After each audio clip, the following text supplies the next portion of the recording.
तिकट आहे. हो रे.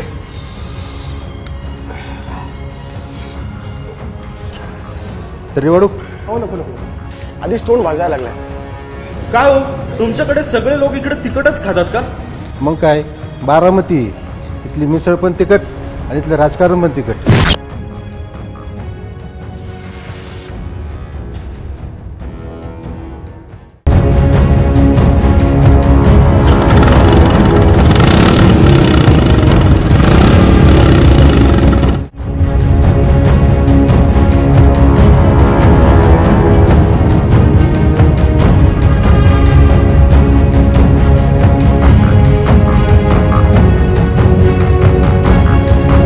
रामकृष्ण हरिमाऊली आणि आपली पालखी पोहोचलेली आहे. निवडणुकीचा शो आहे, यात वारी कडून घुसवली मला तू. अरे भावा, हा पालखीचा मार्ग आहे रे. इथून माऊलींची पालखी पंढरीच्या दिशेने जाते.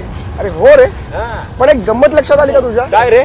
आता हाच मार्ग पंढरीच्या दिशेने जातो आणि हाच मार्ग महाराष्ट्राच्या विधानसभेच्या दिशेनेही जातो. तू पवारांच्या बारामती बद्दल बोलतोय का? एकदम बरोबर. अरे पण त्यात पण ट्विस्ट असा आहे की पवार नेमके कोणते, थोरले की धाकटे? परत त्याहूनही मोठा पडलेला प्रश्न म्हणजे आता त्यांच्या भांडणात आपला टिकाव लागणार का? आपण एक काम करायचं का, चल ना आपण बारामतीला जाऊनच बघायचं का? चलो चला. आम्ही आता बारामती लोकसभा मतदारसंघात पोहोचलोय आणि आम्ही आता सध्या आहोत पुरंदर भागामध्ये. इथल्या जनतेच्या मनात नेमका कोण आहे हेही जाणून घेऊया.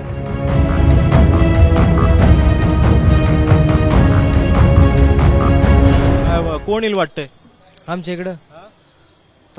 माहित नाही, पण विजय बापू शिवतारेच येतील निवडून. अजून त्यांची कुठे उमेदवारी फिक्स झाली? सगळीकडे चर्चा त्यांचीच चालल्या. चर्चा चालली पण उमेदवारी कुठे फिक्स झाली? काय आता मग, पण आमच्या सगळ्यांचा नाही का पोरांना खासदारकीर बापूच लढावे म्हणून. बरं सुळे का नको? बापूच केलं नाही. बापूंनी आमच्यासाठी विमानतळाचं बघतात, आता गुंतवणुकीच्या पाण्याचं बघतात, परत तिथं काय ते राष्ट्रीय बाजाराचं पण तीच बघतात. त्यांनी आमच्यासाठी काहीच नाही केलं. आमच्या गावाकडे वगैरे रस्ते पण आता बापूंनीच केलेत बऱ्यापैकी. बरेच पाणी आलं का पुरंदरला? त्यांच्यामुळेच नाही आलं, बापूंनी आणलं असतं नाही तर. काय वाटतं कोण येईल? पप्पू का? विजय बापू शिवतारे. का? का म्हणजे आम्हाला 40 वर्ष आम्ही पवारांनाच मतदान केलेले. आता आम्हाला दुसऱ्या व्यक्तीला मला एक सांग, तुम्ही एकाच ग्रुप मधले आहेत का कॉलेजच्या? नाही. तुम्ही काय ठरवून आले का सगळे की बापूंना जाता हे करायचं, म्हणजे बापूंच्याच बद्दल बोलायचं सगळं? नाही, असं नाही काही. अहो 40 वर्ष आम्ही जर पवारांना मतदान करून आमच्या तालुक्याचा विकास होत नसेल तर साहजिक आहे ना, आम्ही बापूंनाच मतदान करणार ना. आता मग 40 वर्ष निवडून कसे आले? तुम्ही मतदान दिलं, मत दिलं म्हणूनच ते निवडून आले ना. अहो मत दिलं म्हणून निवडून आले, पण त्यावेळेस आम्हाला चान्स नव्हता ना दुसरा पवारांना सोडून. तेव्हा बापू होते की मग? नाही, पण खासदारकीला थोडीच उभे होते तेव्हा बापू. जे आमच्या तालुक्याला निधी 1 कोटी, तिकडे 250 कोटी निधी, तिकडे 1 कोटी निधी, तिकडे एसटी स्टँडला 250 कोटी निधी, तर आम्हाला चालाय रस्ते नाहीत. आणि तिकडे 250 कोटी निधी नुसता बारामतीला जात असेल, तुम्ही जाऊन बघा. पुरंदर तालुका चालू झाला की 1 फुटी रोड, 1 पदी रोड, आणि बारामतीत नसते शिवोल जरी बारामती चालू जिथं होती तिथून लगेच 4 पदी रोड आहे. हा फरक आहे ना. सुप्रियाताईंनी काम नाही केलं का? खूप कामं केली. ते म्हणतात काम नाही केलं. नाही केली ना, पार डोंगरावर जाऊन कामं केल्यात. मग तुमचं आता देवीला जायला रस्ता नव्हता, त्यांनी रस्ता कमीत कमी गाडी जायला ह्यापर्यंत रस्ता केलेला आहे. काकू कुणाला मत देणार? मत काय, जे नवीन लोकांना चान्स द्या. ही घराणेशाही किती वर्ष कायम चालणार ना. तुम्ही नाव घेऊन सांगा, नवीन लोक म्हणजे कोण? विजय शिवतारे बापू? शिवतारे बापू पण जुनेच आहेत, ते पण आता झाले ना, त्यांनी 5 वर्ष काढली. आता त्यातल्या नवीन म्हणजे कोण? तर सुनेत्रा पवारांना संधी देणार का? काम करण्याला संधी तर मिळालीच पाहिजे. नवीन लोक म्हणजे काम करतील त्यांना संधी मिळाली पाहिजे. मला सांगा, आता आम्ही सगळे अख्खा महाराष्ट्र पिंजून काढतोय लोकसभेसाठी. आम्ही दोघं जयवीर आहोत, आम्हाला निवडणूक लढवायची, आम्ही त्यासाठी मतदारसंघाच्या शोधात आहोत. पण आम्ही लोकांकडनं जाणून घेतोय तर लोकांमध्ये ना, म्हणजे काय म्हणतात त्यांना, पवार घराण्याविषयी राग आहे. बापूंनी पण खूपदा खतखती व्यक्त केलेली आहे. हो बरोबर. काय वाटतं? पवार घराण्यांविषयी रागच पाहिजे, कारण विकास, सर्वसामान्यांचा विकास झाला पाहिजे. अशा लोकांना तुम्ही निवडून द्या, जे की हाकेला धावले पाहिजेत. हे काय करणार, येणार एका जागेला बसणार, आणि आम्ही असेच वंचित राहिलो. मी आता फ्रॉम बिगिनिंग इथलीच आहे, तर मी सगळं बघितलंय. आमचा दुष्काळ बघितला, आमच्या इकडचे सगळे पाण्याचे स्रोत आहेत ते सगळे तिकडे गेलेत आणि आम्ही दुष्काळी. आम्हाला 4-4 दिवसांनी दुष्काळात पाणी येणार, 8-8 दिवसांनी पाणी येणार. हे नको आहे ना. तसं पाण्याच्या सुधारणा अशा नेमाने झाल्या, पण त्यांनी तर आपली बारामती जास्त सुधारवली. आमच्याकडे पाण्याचा याचा तुटवडा थोडा कमी पडला. आता तुम्हाला माहितीये का, आम्ही दोघं शोले मधले शोले पिक्चर बघितलं तुम्ही, त्यातले आम्ही दोघं जयवीरू आहोत आणि आम्हाला आता निवडणूक लढवायची. आता तुम्ही जसं म्हणाला नवीन चेहऱ्यांना संधी दिली पाहिजे, बरोबर? मग आमच्या दोघांना द्याल का मग संधी? आम्ही जर उभं राहिलो तर तुम्ही काम केलं तर तुम्हाला पण देणार. सगळ्यात महत्वाचं कामाला काम महत्व आहे. आणि ते पण खुर्चीला सर्वसामान्यांचं. महत्व खुर्ची नाहीये. नाही, सर्वसामान्यांच्या. काम तुम्ही जर करायला आमच्यात बसून राहिलं तर इट्स ओके ना. हो तेच ना, काम करायला हवं ना. काम महत्वाचं. पण आता बाकीच्यांनी तुम्ही म्हणताय काम केलं नाही. ते काम केलं नाही तर इतकी वर्ष ते 50 वर्ष निवडून कसे आले? मग याच्या आधीचं मतदान कसं केलं तुम्ही? घराणेशाहीवर. पण मत देणारे तुम्हीच होतात की? नाही, आम्ही पहिल्यापासून जे आम्हाला करायचंय, आमच्या 1-2 मतांनी काय होणार आहे, सगळ्यांनी मिळून ते केलं पाहिजे. एका मताचं आम्ही प्रामाणिक मत देणार आहेत. आम्ही पैशावर मत विकणारे नाही. शेवटी जनतेचा कौल हा पवारांकडेच गेला इतक्या वर्षात. तो घालवला असेल. मग यंदा कुणाला देणार? बापूंना संधी देणार तिकीट मिळालं तर? बघूयात आता, जे काम करेल त्यांना देऊयात. जे काम करेल मग कोण वाटतं कोण काम करेल? युवा पिढी. पण यंदा अजून एक कॅन्डिडेट नवीन आहे, सुनेत्रा पवार, तर त्यांना संधी देऊन बघणार का? ठीक आहे, पाहूयात एक चान्स देऊन. नाही तापलंय, इथलं राजकारणही तापलंय. काही मंडळी आहेत थंड ऊसाचा रस घेत आहेत. चर्चा करूया, चलो. काय ऊसाचा रस पिताय काय? हो, काय सध्या ऊसाची अवस्था काय? आमच्या इकडे ऊसच नाहीये, आम्हाला आयात करावा लागतंय.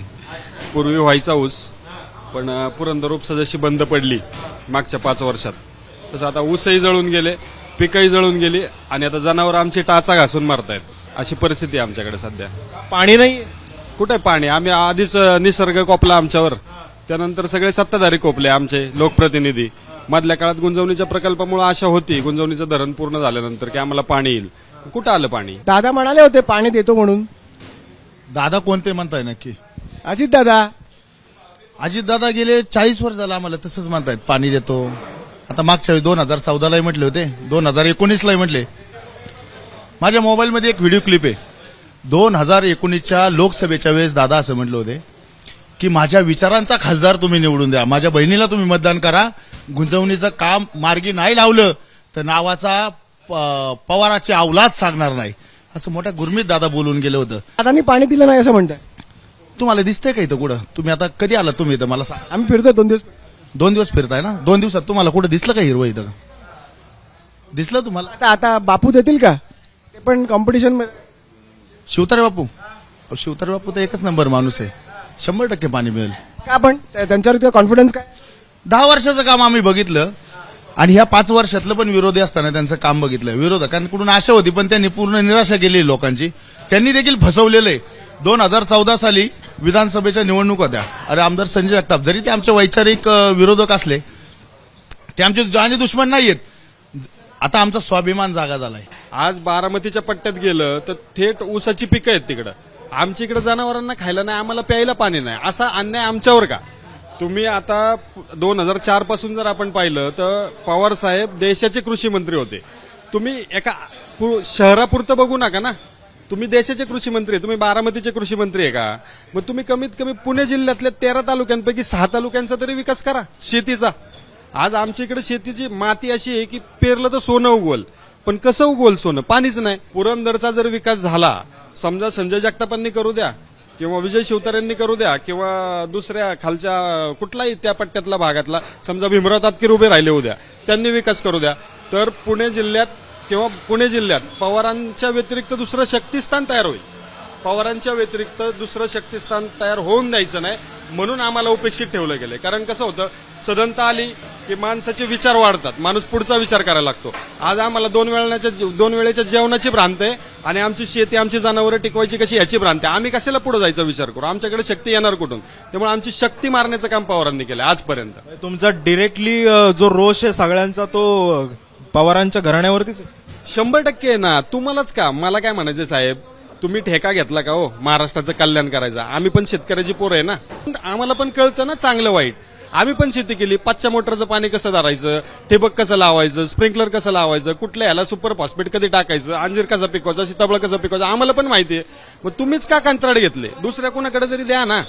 का तुमच्या डीएनए मध्ये गुण आहेत का? मग तसं असेल तर राजेशाही संपवलीच कशाला तुम्ही? बारामतीतला तरी दुसरा उमेदवार उभा केला का? जाचकांना उभं केलं का? काकड्यांना केलं का? देवकत्यांना ताकद दिली का त्यांनी? बारामतीतून तावरेंना दिली का? कुणाला ताकद दिली यांनी? योगेश जगताप त्यांच्यातला जेवढा मोठा नेता होता, योगेश जगतापला यांनी कधी म्हणले का अजित दादा जरा मी थांबतो आता, योगेश तू लढ म्हणून? घरातच का? पार्थ पवारच का हवेत? रोहित पवारच का हवेत? सुप्रिया सुळेच का हव्यात? किंवा ह्या सगळ्या गोष्टी का हव्यात तुम्हाला? तुम्ही कोण आहे? तुम्ही ताम्रपट घेऊन जन्माला आले का? छत्रपतींची गादी आहे तुमच्याकडे? बरं तुम्हाला माहितीये का आम्ही दोघं कोण आहोत ते? कोण? वीरू आहे ना? वा वा वा, म्हणजे ओळख पटलेली आहे थोडक्यात. मग आमचा मोटिव्ह पण तुम्हाला कळला असेल, आम्ही कुठल्या उद्देशाने महाराष्ट्र पिंजून काढतोय. काय उद्देश? आम्हाला लढवायची आहे लोकसभा निवडणूक, हा, आणि त्यासाठी आम्ही मतदारसंघ शोधतोय. तर मग आम्हाला द्याल का निवडून? आम्ही पुरंदरमधून उभं राहिलो तर? तुम्ही पुरंदरमधून उभं राहा, पण पहिला तुमचा कॉईन टॉस करा. त्याच्यातला आम्हाला आधी करू द्या. जयवीरू मधला कॉईन टॉस केल्यानंतर तो हेड येतोय का टेल येतोय? येणार का आम्हाला निवडून? 100% घराणेशाही त्यांना घराणेशाही आमचं कोण नाही राजकारणात. आम्ही होल अँड सोल आहे. आमचं नवीन माणसाला आम्ही निवडून देऊ. पवार विरोधी जे असेल त्यांना आम्ही निवडून देऊ. पवार विरोधी आम्ही कोणाचे विरोधी नाही. कोणाला बी निवडून देऊ आम्ही. अच्छा, तुम्ही देणार? हो देणार ना. अजून पण आम्हाला अशॉरिटी नाहीये, त्यामुळे आपण काम करूया. कोण उभं राहील हे माहित नाहीये, त्यामुळे आपण पुढे जाऊन बघूया. काय वाटतं यावेळेस कोण मारेल बाजी पुरंदर बारामतीमधनं? बारामतीमधून सुमित्राताई. सुनेत्राताई पवार. तुला काय वाटतं? सुनेत्राताई. तुला आवडलं का काम? आम्हाला पवारशाही सोडून कुठला पण खासदार चालणार आहे, त्यामुळे काही विषय नाहीये. इथे पण पवारांवरती राग आहे. पवारांवरती राग आहे का तुमचा? राग बी काही नाही आमचा असा. मग इतकं पवारांच्या विरोधात का बोलता तुम्ही? विरोधात नाही बोलत ते. आता ते घराणेशाही चालू आहे घराणेशाहीच्या त्यांची. विरोधात बोलता. मग घराणेशाहीच्या विरोधात आम्ही, पवारांच्या विरोधात नाही आम्ही. घराणेशाही सोडून कोणी आलं तरी चालेल, पुरंदरचा किंवा संपूर्ण. कसं घराणेशाही चालली ना त्यांची, त्यांच्या घरात चाललंय सगळं.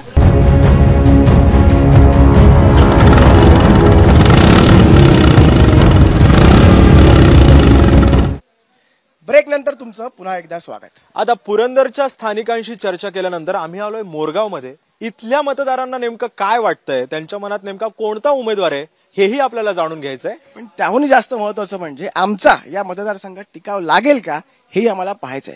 त्यामुळे आपण जाऊया, चर्चा करूया आणि त्याच सोबत बाप्पाचं दर्शनही घेऊया. चला. काय वाटतंय लोकसभेला कोणाचं वार आहे यंदा बारामतीमध्ये? दादांचंच येईल वार. दादांचं? सुनेत्राताई की सुप्रियाताई? सुप्रियाताई. सुप्रियाताई. तुम्ही कोणाला दिलं होतं? पण आता तुम्ही म्हणता तुम्ही म्हणताय दादांचं वार आहे, तर सुप्रियाताईच येणार ही गॅरंटी आहे. पण तुम्ही त्यांनी कामं केली आहेत का? केलीत ना. अच्छा. दादांनी पण केली, सुप्रियाताईंनी पण केलीत. आता सध्या वेगळे. बापू जोर लावतायत. नाही येणार. नाही येणार? नाही येणार. काय असं वाटतं बरं? आम्हाला गॅरंटी आहे ना. गॅरंटी आहे. काय कामं केली जरा सांगा बरं. भरपूर केलीत, रस्त्याची, रोडची सगळी केलीत. पाणी मिळतं तुम्हाला? पण शिवतरे म्हणतात बारामती सोडलं तर इतर भागात मतदारसंघातल्या पवारांनी काहीच का दुर्लक्ष केलं म्हणतात. नाही केले की सांगायचं करणार केलेत उगाच. मला सांगा, सुप्रियाताई येतील असं तुम्ही म्हणताय, पण आता दादांच्या पत्नी आहेत सुनेत्राताई, जर त्यांनी लढवली तर त्यांना संधी देणार का एकतरी? देऊ ना. आता त्या नवीनच आहेत. नाही, मला नाही वाटत शक्य येणार. नाही येणार. नाही घरातल्या घरातच आहे ते. होय. घर विभागलंय की आता? नाही ना, ते दाखवायचे असतं. पण एकच आहेत ते सगळे. इथलेच ना तुम्ही स्थानिक? बारामती. हो का? काय बारामती सध्याला जोरात चर्चेत आहे बारामतीचा मतदारसंघ. कोण वाटतं कोण येईल? खासदार किलो सुपरताई सुळे. अहो पण आता घर विभागलं की आता पवारांचं? कुठला एकच आहे ते. एकच आहेत? कसं काय बरं जरा सांगा बरं. नाही पण एकच आहे. कसं? कोणी एकच आहे ते. हो का? बारामतीकर एकच म्हणतात त्यांना, असं आहे का ते? बारामतीकर एकच. सुनेत्राताई की सुप्रियाताई? सुप्रियाताई. अजितदादा की सुप्रियाताई? सुप्रियाताई. अजितदादा का नाही? अजितदादाचं काय बोलणं. अहो तिकडनं पुरंदर मधनं पार शिवतारे बापू बी जोर लावतायत की पार. बरोबर. काय जोर काय टिकणार नाही बापूंचं? तसं काय नाही सांगता येत. का? आणि जर उभे राहिले तर येणार का मत? ना आपलं सुप्रताई सुळे. सुप्रियाताई सुळेंनाच का? आहे ना. आता आम्हाला सगळं मस्त पैकी आम्ही मत देऊ, पण आम्हाला पाणी पाहिजे. जे पाहिजे ते पाहिजे. गैरसोयी आहे सगळी. लहान मुलांचं दवाखाना नाही, काय नाही, सगळं निवडून देतोय आम्ही, ते काहीच नाही होत. मग त्याला योजनाच नाही राबवत. पुन्हा संधी देणार का सुप्रियाताईंना? देणार, पण पाणी पाहिजे आम्हाला. आम्ही अटी मांडणार पण सगळ्या. आता आम्ही ऐकलं की सुनेत्राताई पण उभ्या राहत आहेत. म्हणजे आम्हाला पाण्याची गरज आहे, गावाच्या योजना होण्याची गरज आहे आणि भाविकांची सोय होण्याची गरज आहे. लहान मुलांचे दवाखाने नाही, आमच्याकडे बऱ्याच अडचणी आहेत. त्याचं काय करायचं? आता काय मग तुम्ही आम्ही मत देऊ, पण आम्हाला पाणी पाहिजे, नळाचा पट्टा आला पाहिजे मधून. कुणाला देणार आता? सुप्रियाताईंना देणार की सुनेत्राताईंना देणार? आम्हाला म्हणजे जे आम्हाला पाणी आणि त्यांना आज आम्ही बारामती लोकसभा मतदारसंघात आलो. त्यासाठी आम्ही इच्छुक उमेदवारांच्या भेटीसाठी वेळही मागितली. त्यामध्ये सुप्रिया सुळे होत्या, सुनेत्रा पवार होत्या आणि इच्छुक उमेदवारांमध्ये विजय बापू शिवतारेही होते. पण त्यांना काही आम्हाला भेटता आलं नाही. त्यामुळे आम्ही असं ठरवलं की चला आजचा दिवस आपण मतदार राजाला देऊयात. आणि म्हणून पुढे आम्ही पुरंदरमध्ये गेलो. पुरंदरच्या स्थानिकांशी आम्ही चर्चा केली. तिथे आम्हाला जो कल दिसला तो थोडाफार शिवतारेंच्या बाजूने होता आणि पवारांबद्दल थोडीफार नाराजी होती.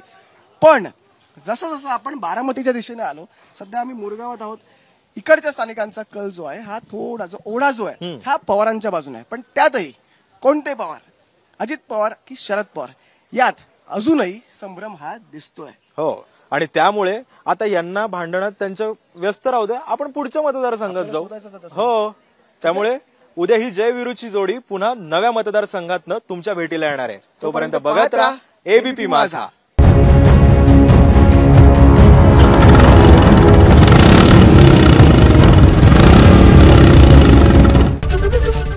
एबीपी माझा, उघडा डोळे बघा नीट.